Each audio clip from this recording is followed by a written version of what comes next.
Hello and welcome to another edition of Inside Email Stack. Today we are going to talk about lead gen. Matt has previously had success with the old school methods of lead gen. So he's done cold calling, cold email outreach. We are trying to experiment with this at Email Stack today.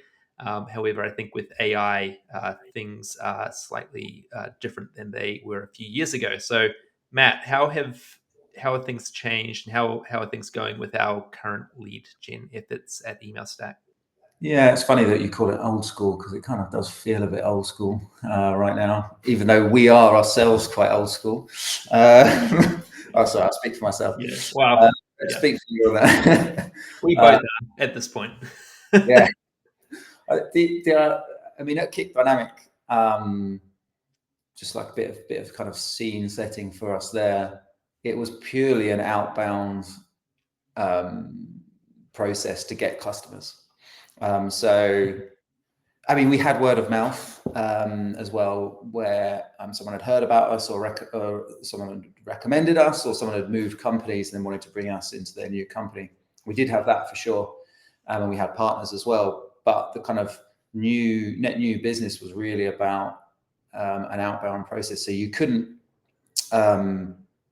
find us and sign up to the platform and use a free version or a trial version or even a little bit. You couldn't even see it, without going through our sales process. So that means a lot of what we did was outbound to generate new business. And outbound really for us or lead gen for us was email. It was LinkedIn, and it was cold calling. And that worked. It did work. Once we got the message right, which took a bit of a while, and we got the process right, and we did a year worth of kind of making those mistakes and figuring it out. It did work. But now it's very different. And I think now it's very different for two main reasons. One is that there are a lot more products for a buyer of technology to choose from. So I think this is the thing I always say is when we started Kick Dynamic, I think there was 8,000 there was 8,000 marketing products on the Scott Brinker big thing he does, and now there's something like 45,000. And that's like half of them are AI tools that have popped up in the last year. Exactly. Yeah, and the growth must be much bigger now than it was. So the growth's getting bigger and bigger. Yeah. So, if you're a director of marketing or a head of CRM or whatever whatever you are at a brand or whatever product you're buying, you've got so much to choose from. That means that you're getting contacted loads by all of these different products with all saying that they do the best of what they do. So it must be really hard to decide what to do. So that's one thing. There's just much more choice for a buyer. The other is with the rise of AI, especially in outbound, you can send outbound messaging, email, LinkedIn, and soon cold calling, all generated by AI. Yeah, all way personalized, really quickly. So if you could probably send 1 million emails a month to your ICP with some level of personalization within that email, which means going back to the director of marketing or the head of CRM or whoever you are, you're going to get 15, 20 cold emails a day, probably 10 calls a day. Your LinkedIn message is going to be oh, hi, let's connect. And then immediately, you're going to get pitched, which is, I'm guilty of doing that. I've done that loads, but that's just the way it is. But now it's at high volume. So I think they're just going to shut down and they're not going to listen to anything that's coming in, especially when it's really cold, especially when you have no brand awareness. That's what I do as well. I just ignore most cold emails, and I definitely don't pick up the phone if I don't know who's calling. No, I think it's actually very rare for someone to react to a really cold email, unless somewhere along the way they've seen the product somewhere, they've seen people talk about it, maybe they've They have a peer that's used it at another organization or something. Mhm. It does depend on the type of product. I think it depends on your annual average contract value as well, how Mhm. large that is. And just a side note on the thing I said about the cold calling VA. I mean, there are AI agents that can do cold calling now.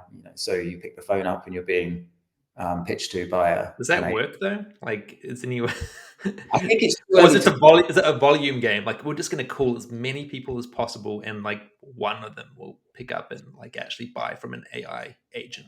Yeah, I think so. And I think the theory is if you start showing warm signals with the AI caller, they'll put you through to a human, and then who can then pick it up and carry on. But I mean, yeah, I just can't. I can't see it working unless you're doing it at volume, and you've got that. Maybe you've got a bit of brand awareness. Um, so So should we do this? Should we just hire someone to build us a big spamming AI yeah, agent? so I've Because like built. I'm not. I don't think we should do that. But No, I'm no, just no. I've built an AI agent. This isn't me. This is my AI agent. For right, technical. right. You can do that as well. There's a Yeah. tool called Hey Gen. I don't know if you see Hey Gen, but you can create your AI like self, like duplicate, basically clone.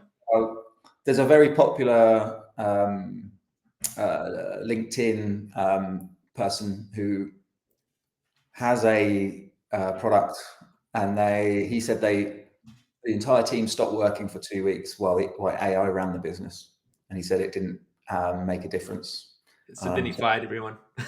I'm not sure whether how much you believe whether you believe what you read. I don't know. Um, I think it depends on what stage you're in as well, right? They already had some level of customers, some product market fit.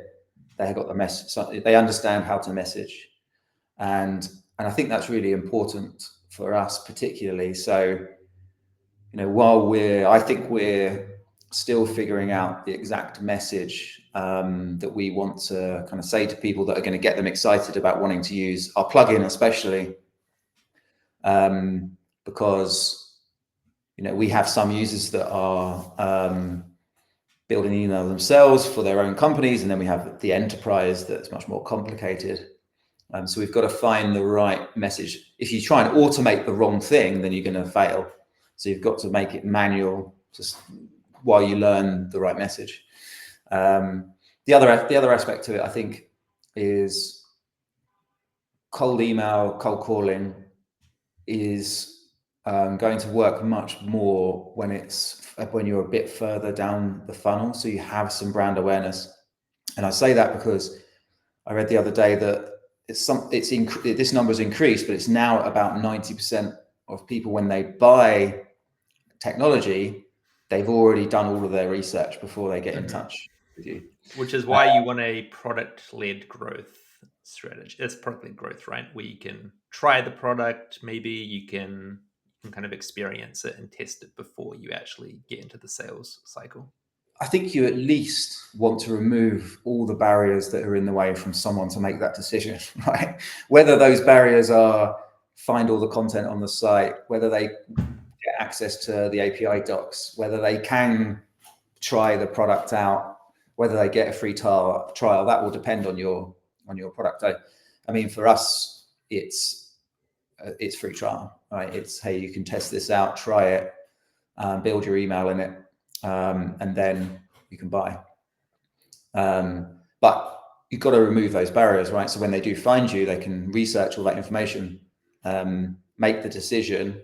Obviously, you want to influence that decision, but they Mhm. make that decision and then they get in touch. When they get in touch, then you can put them through a sales process. And even if you pick up some signals that maybe they've signed up for, maybe they've created a free trial, so they've given you their details, right? You're picking up those signals. You should then potentially do what would be considered cold there, in terms of giving them a call, sending them cold email, nurturing them that way. Because Yeah, calling still. I find like people who put time on my calendar, because we have a Calendly link on our Figma plugin page. Those people have already kind of made their decision. I think like I get excited when I get that calendar invite because I know that they're already warm and they are likely to. They want to learn a bit more, but they've already kind of vetted it somewhat. Yeah, exactly. And we have that now, right? And that's really, really good. I think that's a bit rare as at early stage. I think people would like what we've got, and people putting time on your calendar, right? And it's yours as well, which is really interesting. It's not like a salesperson's calendar. Do you know what I mean? It's your calendar. Well, I am the sale. I'm effectively the salesperson, the product person, the True, but support person. we could hide that though. We could say put time on the team's calendar, but we make it Yes. personalized. I think that makes it even more strong. Like it's a stronger signal. Actually, I saw Massimo from Be Free. He posted something about this. He posted someone else's website and it said put time on the founder's website. And I don't know if we want to do that. I don't want to make it look, I don't know if I want to look that small, even though it is putting time on my calendar. But Yeah, um, I want to look a little bit bigger than how we actually are. we are kind of selling to the enterprise, so we do need to have some respect for that, I guess. Yeah, but our challenge is to increase the amount of people that are doing that, right? Yes, like we have a goal of, I think if we can hit our goal of like number of enterprise deals next year, we'll be in a really good spot. But how do we get enough leads to actually result in Yeah, that amount of like closed deals? exactly. Uh, so, from an outbound point of view or a lead gen point of view, the way that we're doing it right now is LinkedIn. So we're contacting who we think is the right ICP on LinkedIn, and we're giving them a kind of a gentle message that says, "Hey, did you know that we have this plugin? You can build your email design system in it because your team lives in Figma. And in one click, you can export the HTML, or we integrate with an ESP. So if we also know, which is quite easy, it's relatively easy to find out, right, what ESP they're using. If we know they use Braze or Iterable, then we can just tailor the message a little bit to that. So right now I'm doing a lot of that. I'm being really soft about it. I'm finding similar companies that are like our current customers, and the right similar job title to the main stakeholder, and I'm then giving them a gentle message.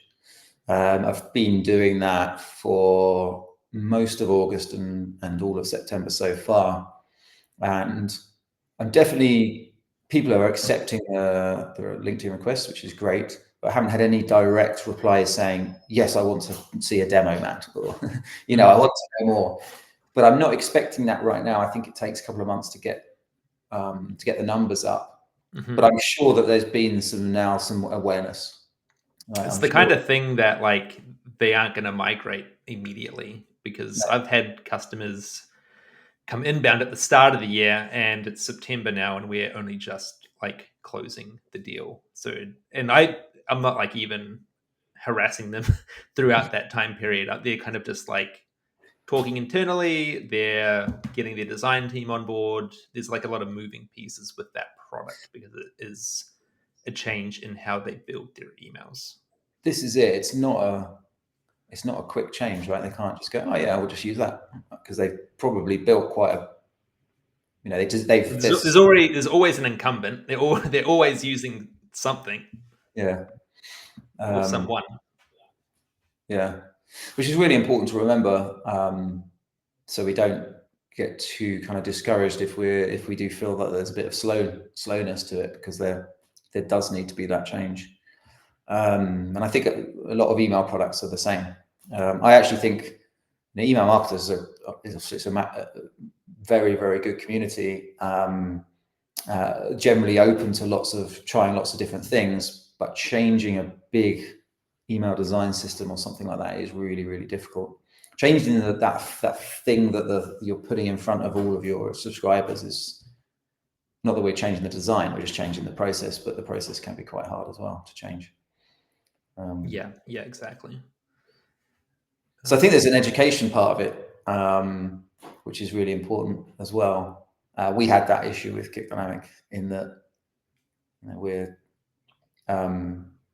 displaying an image at the time of open, which means that the content in the message can change from one person to another, but also if someone opens it in the morning versus the evening, it could change. And that was a very big mind change for a lot of email marketers 7 or 8 years ago. So we did a lot of education around that. And actually a lot of the sales process was around that education, which is a little bit like what you're doing now in the sales process. If you're speaking to a prospect, you're taking them through how to use it, how it then how it carries over to their existing process, what the benefits are. It's educating them. Yeah, and I think we've learned recently like what differentiates us and what the benefits are. One of them being you can extract your email creation and templates from the email platform. Yeah. And if you want to migrate to a new platform, that significantly streamlines the process because you're not rebuilding all your emails in the new ESP. You can just export them from our plugin to the, like, if you want to switch from Braze to Iterable or whatever else it is. And so that I've just learnt through demos and feedback recently that that's a big benefit that we should probably put into our messaging and our marketing. Yeah, definitely. Yeah, it's a huge benefit, one that we hadn't thought about, honestly, I think, which is Not another really. reason why you've got to speak to customers. You've got to speak to customers, which is, if I'm speaking to a founder who's just built a product and wants to start doing outbound and says, I'm going to use this system to automate it all so I don't have to do it, I'm going to say, no, that's the worst thing you can do, because actually you want to be able to speak to them so they can tell you these little... Right. You won't learn anything if you outsource that to AI. No, you would miss that kind of bit of information that you can then use for messaging, right? Because we're now going to put it in our messaging saying, hey, we can do this when you're moving ESPs or before, so you don't have that pain if you need to. So I think that's really important from managing the kind of sales part of it all. The other thing that we've built is really a community of potential customers around emaillove.com, which is probably our, like, how we actually get most of our sales at the moment. Is people come to our website, they're looking for email inspiration, design ideas, content ideas, and then they simply see the plugin. And if they use Figma, they are likely to click on that page and then maybe try it out. And so we have, like, most of our leads are coming in through that website and that channel. And most startups, like if you're starting a new product and you've built it, you don't have that. So I think building the community first, or like having that as like part of your go to market, is probably one of the best things you can do. I think so. Yeah. Especially today when there's many products out there, in theory, you can build a product really quickly. You can just vibe code a product. Yeah, Which exactly. I don't believe that you can actually vibe code a proper scalable product. You Not can a you can vibe code like a prototype of a product. I think you can get a prototype. You might even get an MVP that can get you a few customers, or at least validate your idea. But while you're doing that, let's say you're listening to this and you're doing that right now, create a community around it. And that could even just be yourself as the founder. Maybe you're an expert in your field, whatever it may be. And then just start posting on LinkedIn a couple of times a week, get people to follow you that are your ICP. And then when you release the product, you can just put it in front of them and you're going to get, in theory, some customers.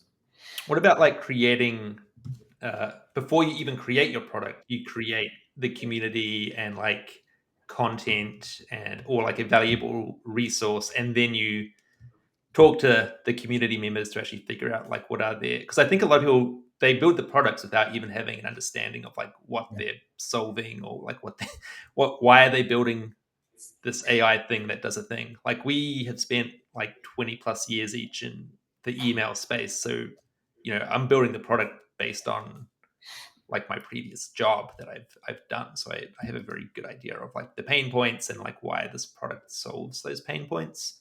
Yeah. And so I would, even like build the content in the community first and then figure out the product after that? I think if you can, I would, for sure. I'd try and build the community first, because you can ask them what product to build, then, or get early user testing, feedback, everything like that. I think it's quite hard to do. I think it's quite easy for us to say. Yeah, just build a community. It's super hard to do, and it takes a long time. I Like, mean, I've been you've posting been on Email Love for the last 2 years, and exactly. I think we're finally seeing like some really good momentum in terms of like website traffic, like recently, but it's taken a really long, hard slog to actually get to that point. Yeah, so I think creating some level of a following, even if you're getting 50 to 100 people, I mean, that's still a really good amount that you can, in theory, contact and get advice about. I mean, even though we've got a huge amount of experience in email marketing, we know what the pain points are. You've lived those pain points. You're building a product to solve them. We still get a few things wrong about who the ICP is and who we should target and what the messaging is, because things do change as well. So we only know that from still contacting the customers or potential customers and speaking to them about it.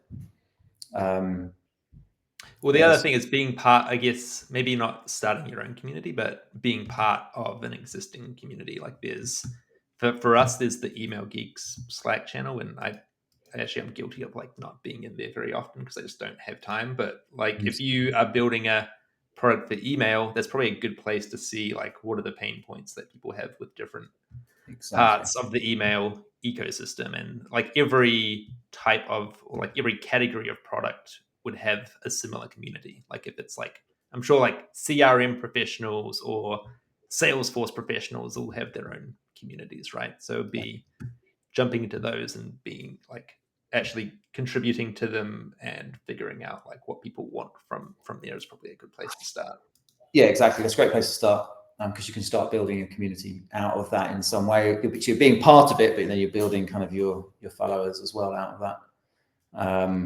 Yeah, it's a really good place to start. It's also a good place, to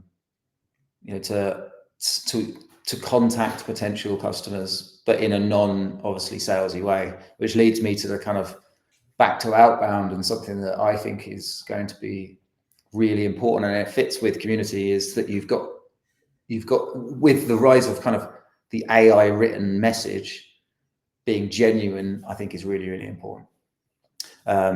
So yes, we're building a community with Email Love. We have a community with Email Love, but we're not emailing Email Love every week going, buy our product. We're not pushing it, and we're not using the community as it's not like I'm trying to productize that community completely, and we're providing them loads of free stuff, loads of stuff up front. They get loads out of it before there's any kind of request for it's very soft. Maybe yeah, it's too soft. Maybe we should push it a little bit more. But I think so. at the same time, I don't want to like alienate people, because like it's not for everyone either. No, I don't think so. I think it's the right way of doing it. Yeah, you use the Figma plugin if you have that particular need and problem. If you don't have it, then we can't sell it to you anyway, right? There's no point. So you have to be genuine. You do see in certain communities people kind of jump in and then just promote their product and then leave, and that's not going to get you anywhere. Yeah, well, they do that on Reddit a lot as well. It's like just jump into Reddit and just like people rip those posts apart on Reddit. Yeah. Which is why kind of genuine content, founder led. So in terms of what we're doing for Email Love and for the plugin, we are doing this outbound. I'm doing this part of outbound, and I do some as well. But we're also making sure that all the other things are being taken care of. So we're writing content to match the keywords that we want to rank for in Google. Same, assuming that the LLMs are taking that that information and putting it when someone is prompting those. We're sending a weekly newsletter. We're posting on LinkedIn. We're trying to provide useful information. Sometimes we do promote, but generally it's useful information. We're trying some ads here or there, as well as doing outbound. So you've got to I think you've got to spread all the stuff out, and all of that then compounds to bring you kind of traffic and customers. That's the theory anyway. Yeah, it takes a long time. We definitely, like, right now we have a really good number of deals in our pipe, but Yeah. I guess my concern is the next, like, after we're going to close all those deals in the next few months, and I don't know what happens after that. So, like, I think the next few months will be really good, and then around like Christmas time, I'm worried about like what Yeah, happens then. yeah, same. It's a bit annoying. Like, I do think things do go a bit lumpy early on until you can get that reach. But the things that we can do is what we can control, right? We do more of it, so more outbound, more content, more LinkedIn, and if that's not working, we have to tweak that approach. So it's a bit of an experiment, I think, at these early stages, experimenting different things to see what works.